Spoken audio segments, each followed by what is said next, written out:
tuloy ko lang yung sa grave threats, di ba?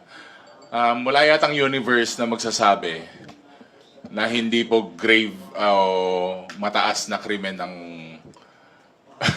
itreten ang buhay ng pamilya ng Pangulo ng Pilipinas o kahit saan bansa man.